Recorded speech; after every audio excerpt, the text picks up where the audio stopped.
काम चालू आहे? काल नवघर पोलीस स्टेशनच्या हद्दीमध्ये सोनल पार्क या ठिकाणी एक 51 वर्षीय इसमाची डेड बॉडी मिळाल्याची माहिती पोलीस स्टेशनला प्राप्त झाली होती.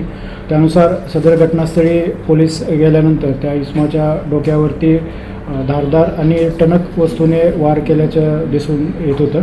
त्यानंतर पुढील तपासामध्ये मध्यरात्री त्या कुटुंबियांचा वाद झाल्याची माहिती पोलिसांना मिळाली होती.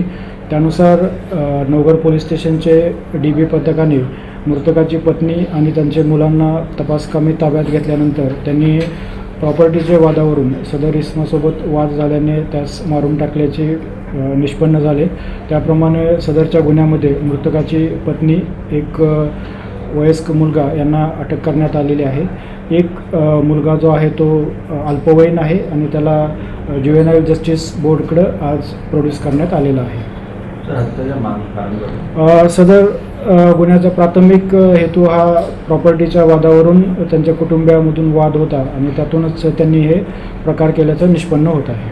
सर, सकाळी पत्रकारांच्या हातामध्ये एक CCTV आली होती की सोसायटीमधून त्यांचं कुटुंब बाहेर जात होतं. हे नेमकं कुठे पलायन करत होते आणि कुठल्या ठिकाणी जात होते काय माहिती? घटनास्थळावरून ते बाहेर येताना दिसत आहेत. ते एक सिक्वेन्समध्ये बाहेर पडताना जे दिसत आहेत ते घटना ठिकाणावरून मग ते काल आपण ज्या ठिकाणी ताब्यात घेतलं त्या ठिकाणी ते गेले असावे. तिथून किती लोकांनी सध्या त्याच्या घरचे जे आहे मुलगी, तो पत्नी आणि त्याची 2 मुलं त्यांचं ॲक्टिव्ह इन्व्हॉल्वमेंट होती असं तरी आता सध्यापर्यंत दिसतं आहे. हत्या करण्यासाठी कुठली वस्तू वगैरे काय वापरली होती? प्राथमिक तपासामध्ये त्यांनी ते एक वर्कशॉप होतं ज्वेलरी मेकिंगचं आणि तिथं बरेचसे इन्स्ट्रुमेंट वगैरे होते. त्यातूनच काही वस्तू वापरल्याचं दिसून येतं.